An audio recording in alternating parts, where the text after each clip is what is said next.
아들이 처음 교회 문을 열던 날 저는 그 아이의 등 뒤에서 가만히 울었습니다. 그 눈물이 기쁨인지 슬픔인지 한참 동안 알 수가 없었어요. 두 감정이 뒤섞여서 그냥 흘렀습니다. 아마 그게 맞는 것 같아요. 어떤 눈물은 이름이 없어도 되니까요. 오늘 제가 드릴 이야기는 바로 그 아이에 관한 이야기입니다.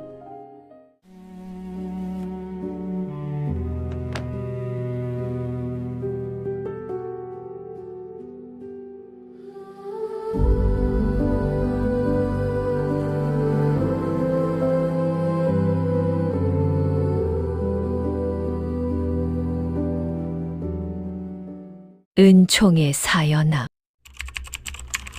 제 이름은 김정숙입니다. 올해 63이에요.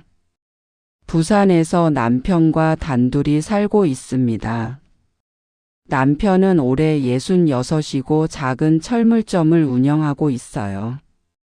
우리 두 사람이 이 작은 집에서 살게 된 게 벌써 40년이 다 되어 가는데 솔직히 말씀드리면 그 세월이 마냥 행복하지만은 않았어요. 자식이라곤 아들 하나 민준이 뿐입니다. 민준이가 올해 43이 되었네요. 43. 입으로 말하면서도 가슴이 먹먹합니다. 그 나이가 되도록 저는 그 아이에게 제대로 된 엄마였던 날이 얼마나 될지 모르겠어요.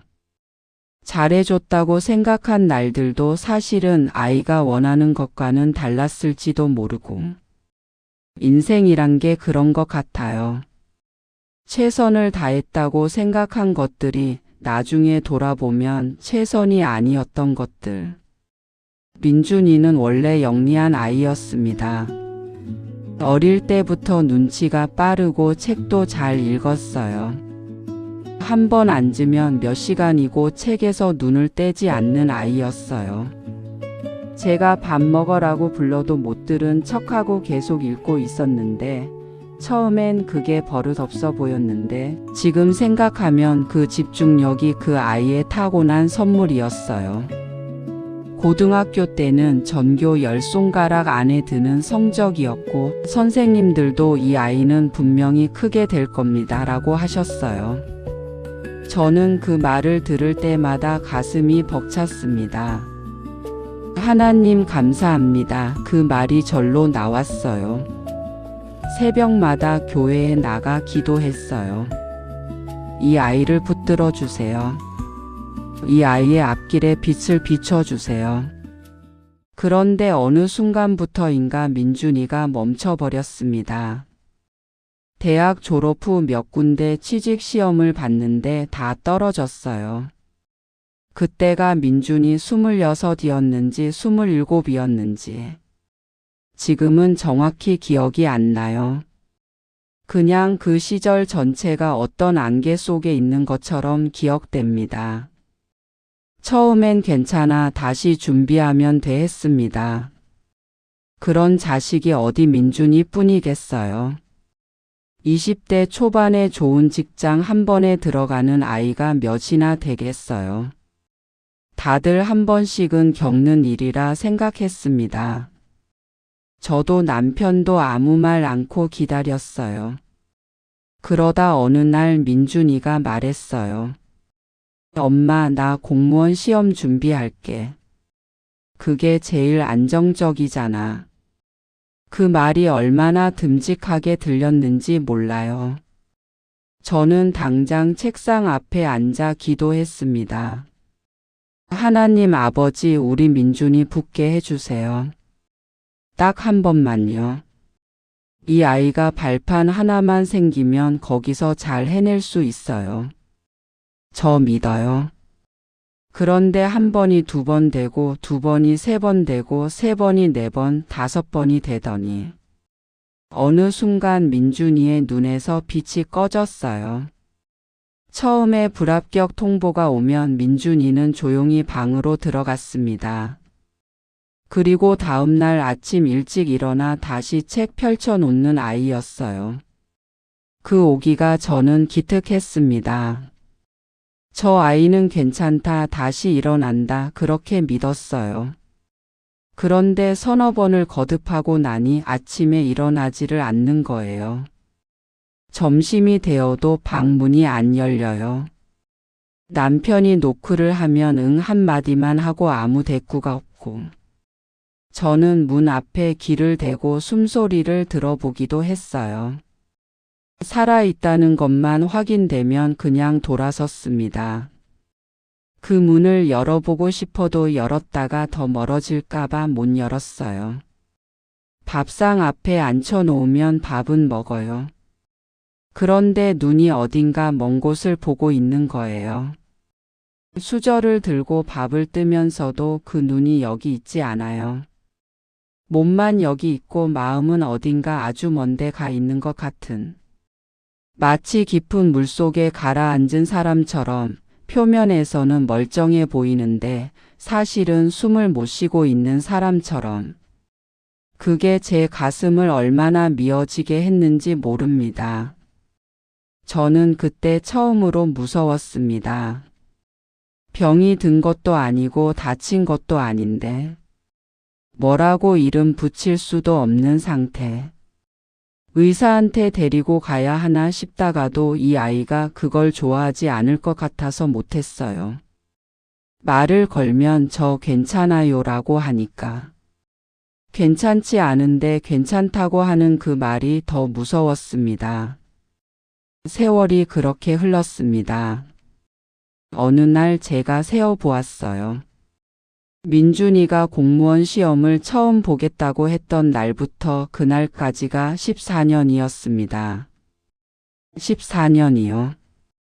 우리 민준이가 26에 시작해서 40이 다 되도록 같은 자리에 있었다는 거예요. 그 숫자를 세고 나서 저는 부엌에 서서 한참을 아무것도 못했습니다. 손에 쥐고 있던 행주를 모르게 바닥에 떨어뜨렸어요. 14년. 그 세월이 민준이한테도 저한테도 얼마나 긴 겨울이었는지.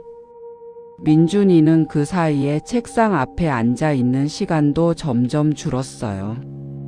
처음에는 도서관도 다니고 인터넷 강의도 들었는데 나중에는 그냥 방 안에서 누워 스마트폰만 들여다보고 있었어요.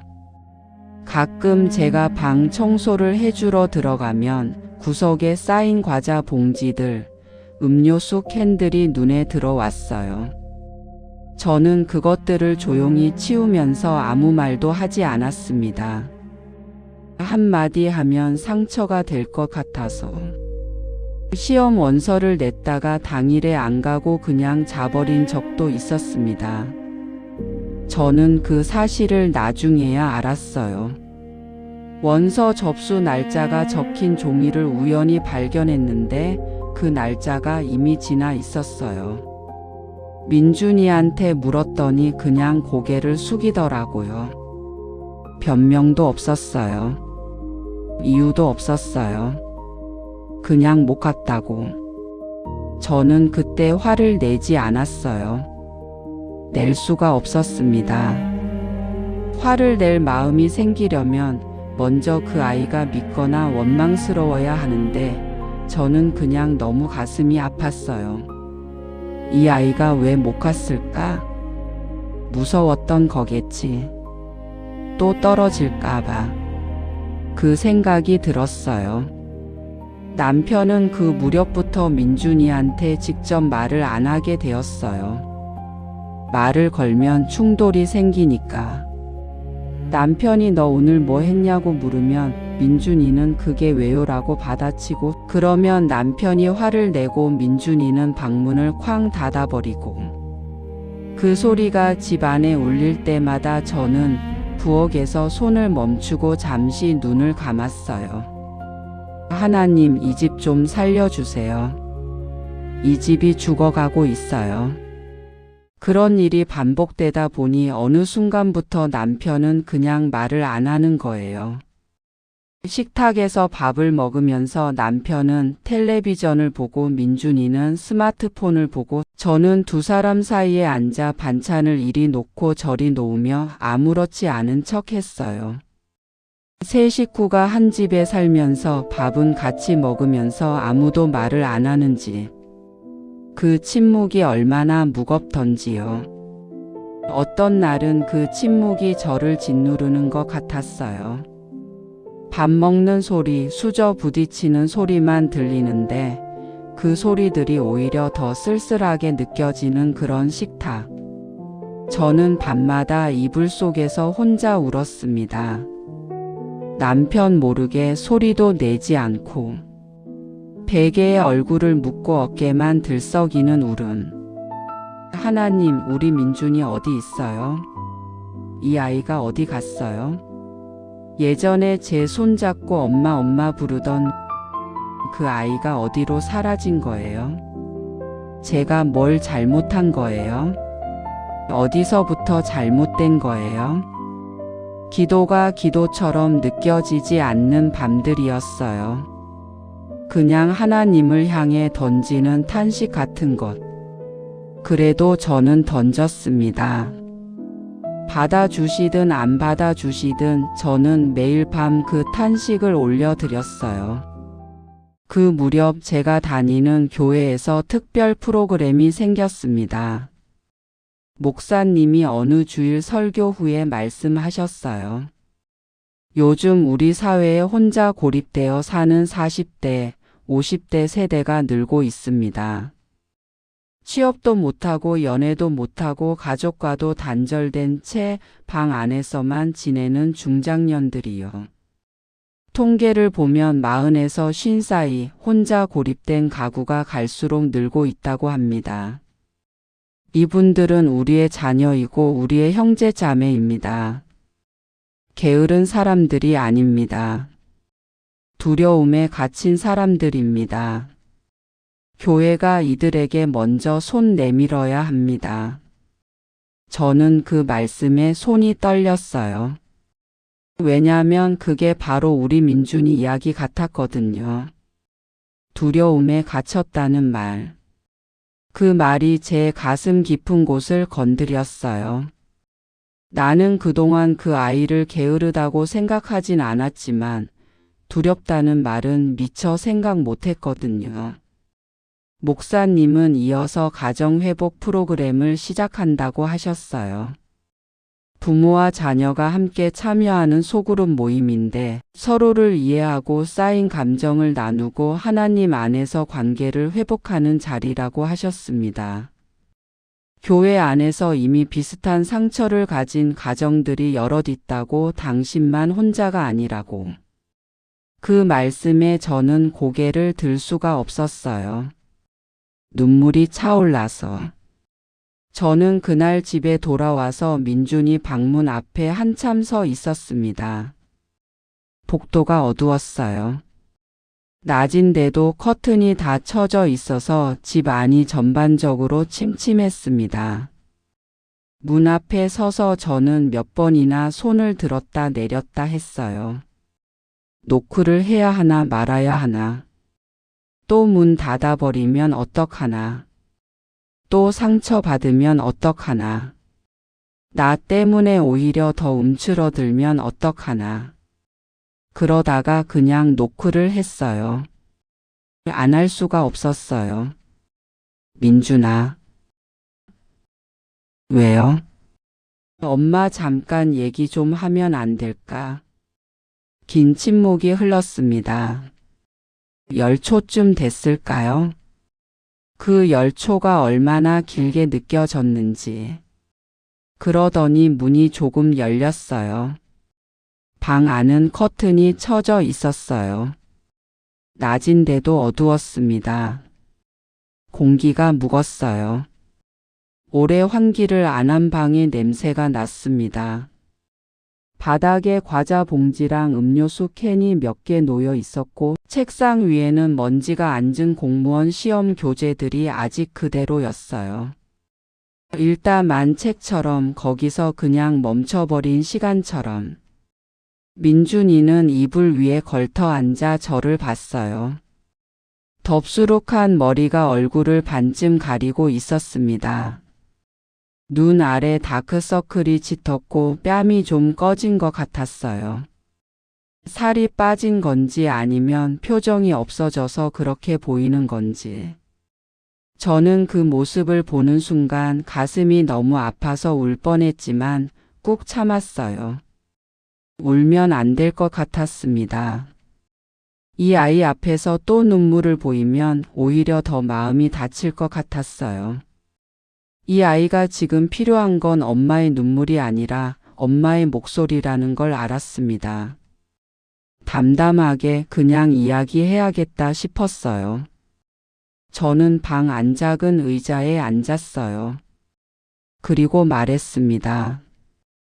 민준아, 엄마가 오늘 교회에서 목사님 말씀 들었는데 요즘 너 같은 처지에 있는 사람들이 많대. 방에서 혼자 지내는 40대, 50대들이 그 사람들을 위한 모임을 교회에서 만든다는데 민준이는 아무 말이 없었어요. 그렇다고 딴 데를 보지도 않았어요. 제 말을 듣고 있다는 건 알겠더라고요. 저는 계속했습니다. 엄마가 억지로 가라는 게 아니야. 그냥 한번 같이 가볼까 싶어서. 아무것도 안 해도 돼. 그냥 앉아 있다 와도 되고. 교회요? 민준이의 목소리에 뭔가가 있었어요. 거부도 아니고 흥미도 아니고. 그냥 오랫동안 쓰지 않은 목소리 같은 것. 녹슨 경첩이 처음으로 움직이는 것 같은 소리. 교회. 또 침묵. 생각해 볼게요. 저는 그 말을 들으며 방에서 나왔습니다. 문을 닫으면서 눈물이 한 방울 흘렀어요. 생각해 볼게요. 그 한마디가 얼마나 귀하게 들렸는지 몰라요. 거절이 아니었으니까요. 아직 문이 완전히 닫힌 게 아니라는 거였으니까요. 그 이후로 일주일이 지났습니다. 저는 아무 말도 안 했어요. 재촉하지 않으려고 입술을 몇 번이나 깨물었는지 몰라요. 밥을 해도 청소를 해도 빨래를 개도 그냥 평소처럼 했어요. 민준이 방 앞을 지날 때마다 멈추고 싶은 걸 꾹 참으면서. 남편도 제가 단단히 일러뒀습니다. 절대로 먼저 교회 얘기 꺼내지 말라고요. 남편이 잘못 건드리면 다 망가진다는 걸 저는 오래 살면서 알았거든요. 남편도 그걸 알기에 아무 말 않고 기다렸어요. 그러던 어느 주일 아침이었습니다. 제가 외출 준비를 하고 현관에서 신발을 신고 있는데 민준이 방문이 열렸어요. 민준이가 나왔는데 세수를 했더라고요. 머리도 손으로 좀 정리를 했고 청바지에 후드티를 입었는데 그 모습이 얼마나 낯설고도 반가운지. 이 아이가 언제부터 저렇게 방에서만 있었는지, 저 문이 열리는 걸 얼마 만에 보는 건지. 같이 가도 돼요? 저는 그 말에 심장이 내려앉는 것 같았습니다. 같이 가자. 저는 웃으며 대답했어요. 아주 자연스럽게 아무렇지 않은 듯이. 속으로는 뜨거운 것이 차올랐지만 절대 내보이지 않으려고 했어요. 이 아이가 대단한 일을 한 게 아닌 것처럼 그냥 원래 이러는 것처럼. 그게 민준이를 위한 거라는 걸 알았기 때문에. 현관문을 나서면서 저는 속으로 짧게 기도했어요. 하나님, 오늘 이 아이 좀 붙잡아 주세요. 교회 가는 길이 얼마나 어색했는지 몰라요. 민준이와 저는 나란히 걷는데 말을 거의 안 했어요. 그냥 걸었습니다. 봄이라 바람이 살짝 불었어요. 민준이의 덥수룩한 머리카락이 바람에 살짝 흔들렸고 저는 그 옆에서 걸으면서 계속 발만 봤어요. 그런데 이상하게도 그 침묵이 집에서의 침묵과는 달랐어요. 집에서의 침묵은 차가웠는데 이 침묵은 따뜻했어요. 뭐랄까 오랫동안 떨어져 있던 두 사람이 다시 같은 방향을 걷기 시작한 것 같은 느낌. 말이 없어도 함께 걷고 있다는 그 사실 자체가 무언가를 말해주고 있는 것 같은. 교회 입구에서 목사님이 성도들을 반갑게 맞이하고 계셨어요. 저는 가슴이 두근거렸습니다. 민준이가 어색해할까봐 걱정이 됐거든요. 어른들 틈에서 혼자 어정쩡하게 서 있으면 오히려 마음이 다칠 수도 있을 것 같아서. 그런데 목사님이 민준이를 보시더니 그냥 자연스럽게 악수를 청하셨어요. 어서 오세요. 잘 오셨습니다. 판단도 측은히 여기는 눈빛도 아니었어요. 그냥 진심으로 반가운 인사였습니다. 오래 알고 지낸 사람을 반기는 것처럼 자연스럽고 따뜻하게. 민준이가 잠깐 멈칫하다가 손을 내밀었어요. 악수를 하는 그 짧은 순간에 민준이의 어깨가 조금 내려가는 걸 봤어요. 경계가 조금 풀린 것 같았습니다. 그 장면을 보면서 저는 속으로 기도했습니다. 하나님 감사합니다. 이것만으로도 감사합니다. 예배당은 작고 아담한 곳이었어요. 민준이에게는 오랜만에 아니 어쩌면 처음으로 제대로 앉아보는 예배당이었을 거예요. 어릴 때 몇 번 데리고 갔지만 크고 나서는 안 갔으니까요. 찬양 시간에 다들 손을 들고 눈을 감고 있었고 민준이는 그냥 서서 가만히 앞을 보고 있었어요. 어색한 표정이었지만 도망가지는 않았습니다. 그냥 서 있었어요. 저는 그것만으로도 충분했습니다. 설교는 그날 누가복음에 돌아온 탕자 이야기였어요. 목사님이 말씀하셨습니다. 탕자는 집을 나간 아들입니다. 그런데 생각해 보세요.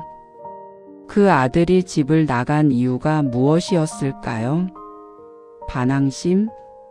욕심? 어쩌면 두려움이었을지도 모릅니다.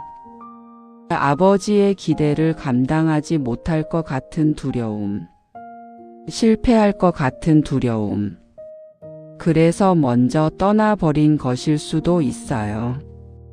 도망이 저항보다 쉬울 때가 있거든요. 저는 그 말씀에 온몸이 굳는 것 같았습니다. 민준이가 방에 틀어박힌 이유를 저는 오랫동안 의지 부족이라고 생각했었어요. 노력이 부족하다고. 그런데 두려움이라는 말을 들으니 갑자기 다르게 보이기 시작했습니다. 이 아이가 나약한 게 아니었구나. 이 아이가 무서웠던 거구나. 또 떨어질까봐. 또 실망시킬까봐. 또 아무것도 아닌 사람이 될까봐. 그래서 아예 시도를 안 하는 쪽을 택한 거구나. 시도를 하면 결과가 오고 결과가 나쁘면 또 무너지니까. 차라리 시도 자체를 안 하면 무너질 일도 없으니까. 그 생각이 머리에 스치는 순간 저는 눈물이 터졌습니다. 저도 그 아이를 몰랐구나. 50년 가까이 그 아이의 엄마로 살면서 저도 그 아이의 속을 제대로 들여다본 적이 없었구나. 저는 고개를 돌려 민준이를 살짝 봤어요. 민준이가 설교를 듣고 있었습니다. 그냥 멍하니 듣는 게 아니라 뭔가 집중하는 눈빛이었어요. 긴 머리카락 사이로 보이는 그 눈이 조금씩 흔들리고 있었어요. 마치 오랫동안 얼어있던 것이 녹기 시작하는 것처럼. 목사님이 말씀을 이어가셨어요. 아버지는 아들이 돌아오는 것을 멀리서 보고 달려나갑니다. 성경은 아직도 거리가 먼데라고 표현합니다. 아직 집에 도착하지도 않았는데 아버지는 이미 달려갔어요. 왜냐면 아버지는 기다리고 있었거든요. 매일매일 아들이 오는 방향을 보고 있었거든요. 하루도 빠짐없이. 아들이 준비가 됐을 때 오기를 기다린 게 아니에요. 그냥 오기를 기다렸어요. 이 모습 그대로, 지금 그대로. 저는 그 말에 눈물이 터졌습니다. 나도 그랬구나. 나도 매일 기다렸구나. 민준이가 변하기를, 문을 열고 나오기를, 다시 웃기를. 그 기다림이 얼마나 긴지 잊고 살다가 이 말씀을 듣고 다시 기억이 났어요. 그런데 하나님도 그렇게 기다리신다고. 우리 민준이를 하나님이 기다리고 계신다고. 아직 거리가 먼데도 이미 달려오고 계신다고. 저는 손수건을 꺼내 눈물을 닦았습니다. 조용히 남 모르게. 그리고 속으로 말했어요. 하나님, 저만 기다리는 게 아니었군요. 당신도 기다리고 계셨군요. 감사합니다. 예배가 끝나고 목사님이 인도하시는 가정 회복 소그룹 모임이 있었습니다. 저는 민준이한테 조심스럽게 물었어요. 민준아, 저 모임 가볼까? 억지로 말고 내가 괜찮으면. 민준이가 잠시 생각하더니 말했어요. 어떤 모임이에요? 비슷한 처지 사람들이 모여서 얘기 나누는 거래. 엄마들도 있고 자녀들도 있고. 저 같은 사람들이요? 응. 민준이가 창문 밖을 잠깐 봤어요. 표정을 읽기 어려웠습니다. 하지만 피하는 것 같지는 않았어요. 그냥 뭔가를 가늠하는 것 같았어요. 이 안에 들어가도 되는지, 이 사람들이 나를 어떻게 볼 것인지 그걸 재고 있는 것 같은. 가볼게요. 소그룹실은 아담하고 따뜻한 공간이었어요. 원목 테이블과 소파 의자들이 동그랗게 놓여 있고 창가에 작은 화분들이 있었어요. 허브 향이 조금 났습니다.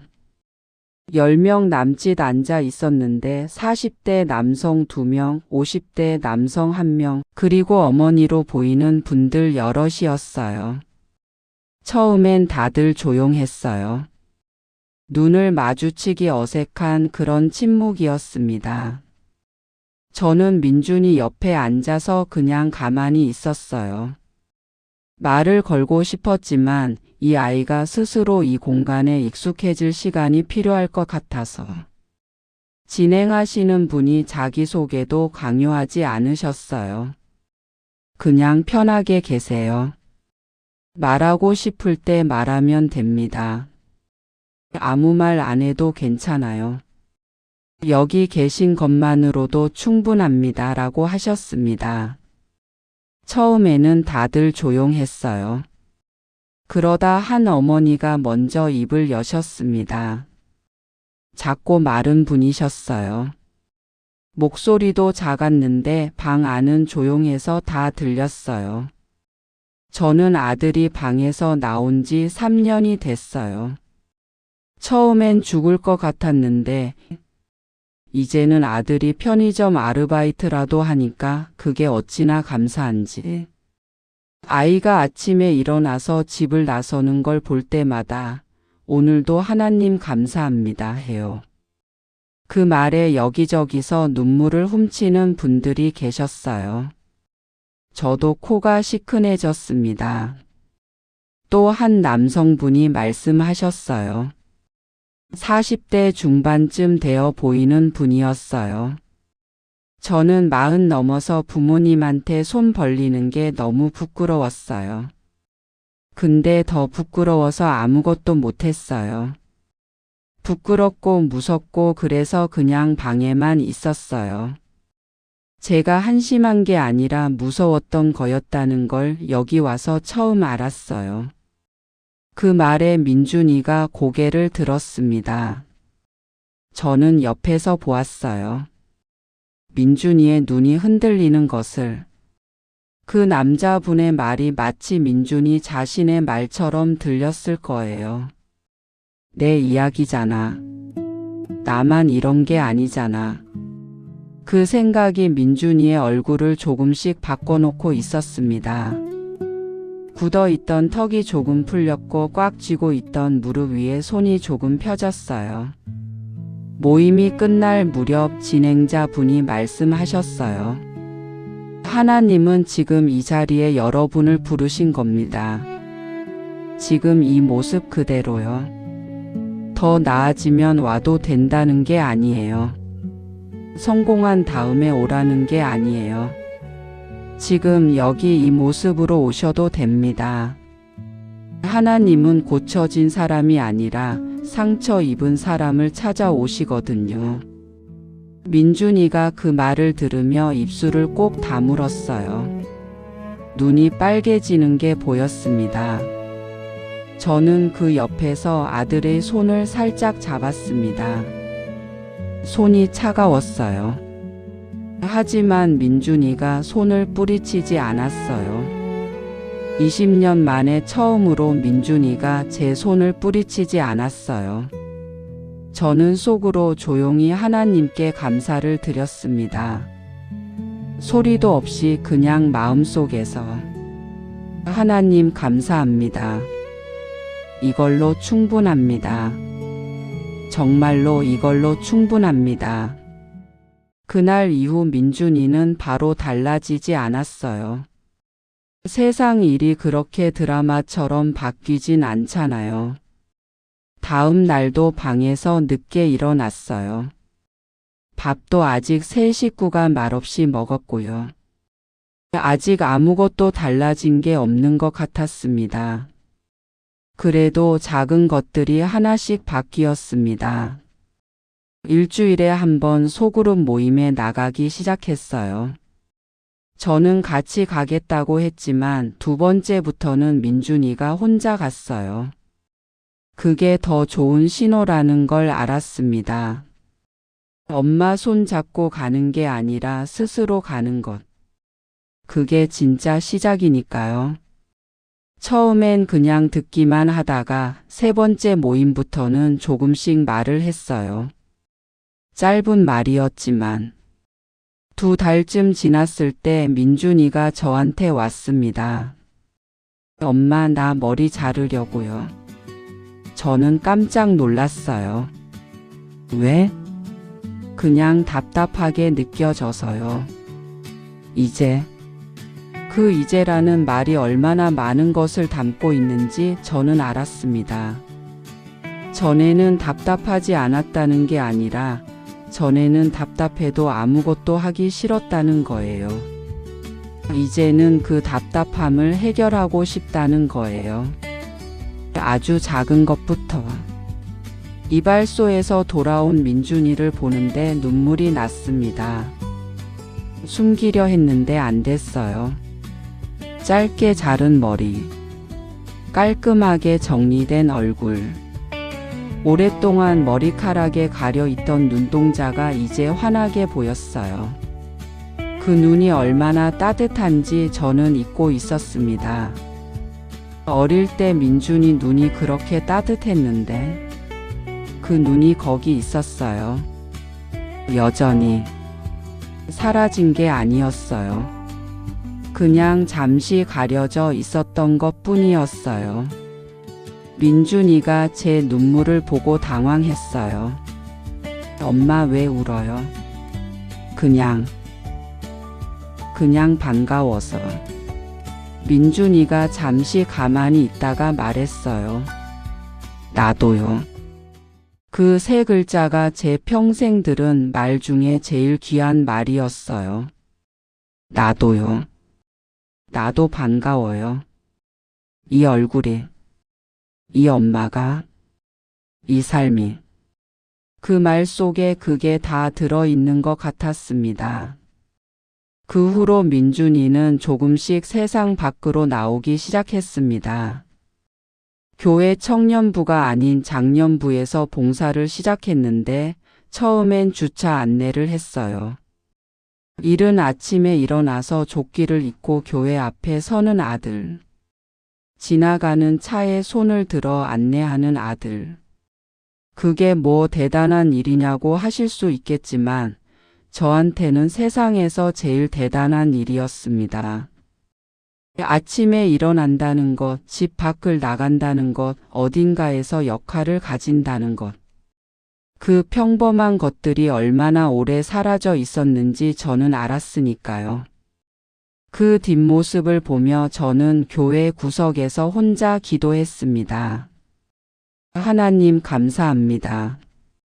이걸로 충분합니다. 이것만으로도 충분합니다. 반년이 지난 뒤 민준이가 저한테 말했어요. 저녁 밥을 먹고 나서였어요. 남편은 텔레비전 앞에 앉아 있었고 저는 설거지를 막 끝낸 참이었어요. 민준이가 부엌으로 들어오더니 식탁 의자를 끌어앉았습니다. 엄마. 응. 나 사회복지사 공부해볼까 해요. 나 같은 사람들 돕는 거. 저는 그 말을 듣고 한참 말을 못했습니다. 손에 들고 있던 행주를 내려놓고 민준이를 봤어요. 그 얼굴이 진지했습니다. 공상을 말하는 표정이 아니었어요. 진짜로 생각한 말이었어요. 나 같은 사람들을 돕겠다고. 나처럼 방에 갇혀 있던 사람들을. 민준아. 왜요? 잘할 수 있어. 엄마는 믿어. 민준이가 웃었어요. 어릴 때 그 웃음이었습니다. 눈이 실처럼 가늘어지는 그 따뜻한 웃음. 20년이 지나도 그 웃음은 그대로였어요. 저는 그 순간 깨달았어요. 이 아이가 사라진 게 아니었다는 것을. 여기 있었다는 것을. 네네. 여기 있었다는 것을. 저는 그날 밤 남편 손을 잡고 오랫동안 기도했어요. 하나님, 이 아이를 포기하지 않으셔서 감사합니다. 기다려 주셔서 감사합니다. 먼저 달려와 주셔서 감사합니다. 저는 몰랐는데 당신은 알고 계셨군요. 저는 포기하려 했는데 당신은 포기하지 않으셨군요. 감사합니다. 정말로 감사합니다. 지금 민준이는 사회복지사 자격증 공부를 하고 있습니다. 아직 취업은 못했어요. 쉽지 않은 길이에요. 예전처럼 빠르게 가지도 않아요. 그래도 이제는 아침마다 일어납니다. 밥을 먹고 책을 펼치고 도서관에 갑니다. 가끔은 저와 같이 저녁 산책도 해요. 아무 말 없이 걷기도 하고 이런저런 이야기를 나누기도 하고. 얼마 전엔 길가에 핀 꽃을 보더니 예쁘다 했어요. 그 한마디에 저는 또 눈물이 날 뻔했습니다. 이 아이가 또 세상을 보고 있구나. 꽃을 예쁘다고 할 수 있는 사람이 됐구나. 얼마 전엔 민준이가 저한테 말했어요. 엄마, 나 그때 교회 가길 잘했어. 저는 그 말에 하늘을 봤어요. 하나님이 거기 계셨습니다. 처음부터 끝까지 기다리고 계셨습니다. 우리가 몰랐던 것뿐이에요. 우리가 혼자라고 생각할 때도 하나님은 그 골목 끝에서 우리가 오는 방향을 보고 계셨습니다. 아직 거리가 먼데도 이미 달려오고 계셨습니다. 오늘 이 이야기를 듣고 계신 분 중에 저처럼 자녀 때문에 밤마다 울고 계신 분이 계실 것입니다. 이불 속에서 소리 없이 어깨를 들썩이는 그 밤들을 저도 알아요. 얼마나 긴지 얼마나 무거운지. 아니면 민준이처럼 지금 어두운 방 안에서 이 영상을 보고 계신 분도 계실지 몰라요. 커튼을 치고 불을 끄고 세상과 단절된 것 같은 그 방 안에서 저는 그 방 안이 얼마나 외로운지 민준이를 통해 조금은 알게 됐어요. 두 분께 모두 말씀드리고 싶어요. 하나님은 아직 거리가 먼데도 달려오시는 분입니다. 당신이 준비되지 않아도, 변하지 않아도, 충분히 괜찮지 않아도 지금 이 모습 그대로 오셔도 됩니다. 문은 열려 있습니다. 하나님이 열어두셨습니다. 오늘의 기도 말씀드리겠습니다. 하나님 아버지, 오늘도 어둠 속에 앉아 있는 자녀들을 기억해 주세요. 무기력함과 두려움 속에서 방문을 닫아 걸고 있는 이들에게 오늘 이 말씀이 닿게 해주세요. 그들을 포기하지 않는 부모의 마음처럼 주님도 그들을 포기하지 않고 기다리고 계심을 믿습니다. 지금 이 순간 한 사람이라도 그 문을 열고 나오게 도와주세요. 우리의 자녀들을 주님 손에 올려드립니다. 그리고 그 자녀를 기다리며 오늘도 눈물로 기도하는 부모들도 붙잡아 주세요. 기다림이 지쳐 포기하고 싶을 때 아직 거리가 먼데도 달려오시는 당신을 기억하게 해주세요. 예수님의 이름으로 기도합니다. 아멘. 오늘의 말씀. 아직도 거리가 먼데 아버지가 그를 보고 측은히 여겨 달려가 목을 안고 입을 맞추니. 누가복음 15장 20절. 다음 이야기에서도 우리 함께해요. 구독 버튼 옆에 종 모양을 눌러두시면 새 이야기가 올라올 때 제일 먼저 알려드려요. 오늘 여기까지 함께해 주셔서 정말 감사해요.